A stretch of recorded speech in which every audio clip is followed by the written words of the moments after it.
April 2, 2010, the Tesoros Refinery in Anacortes, Washington.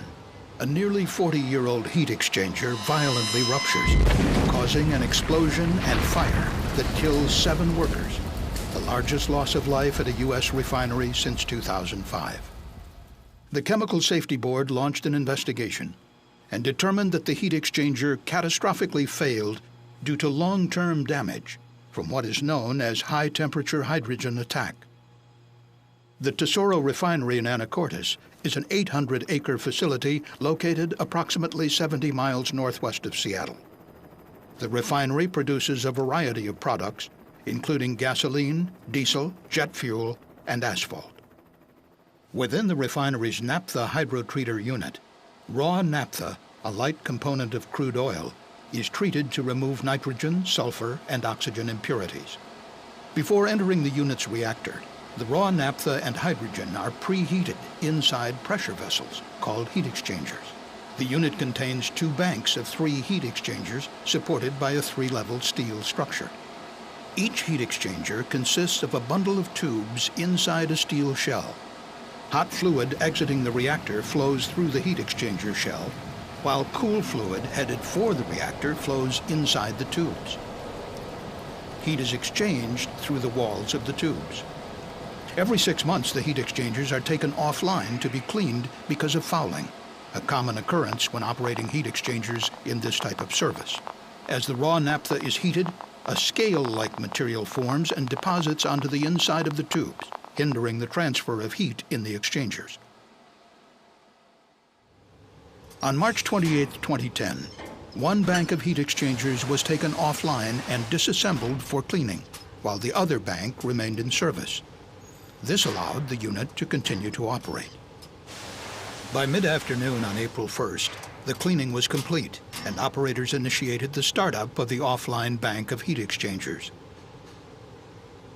The procedure required an inside board operator monitoring the control console and 1 outside operator opening and closing large manually operated valves. But the heat exchangers had a history of developing leaks during startup, something that refinery personnel had come to see as normal. Additional operators from other nearby units were called upon to assist with the startup, including mitigation of potential leaks. By 10:30 p.m., the outside operator was joined by 6 workers from other units within the refinery. The 7 workers were located around the heat exchangers, where startup activities continued past midnight.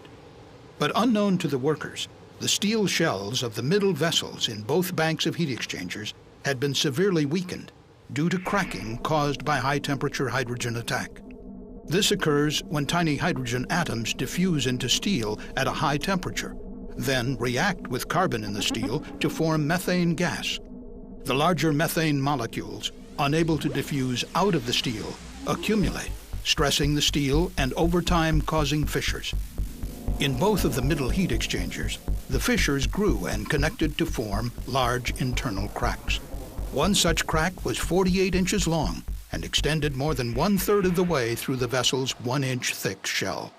Shortly after midnight, the temperature of the fluid exiting the tubes of the online bank of exchangers increased about 75 degrees over the span of 3 minutes, a temperature increase that was typical and observed in previous startups.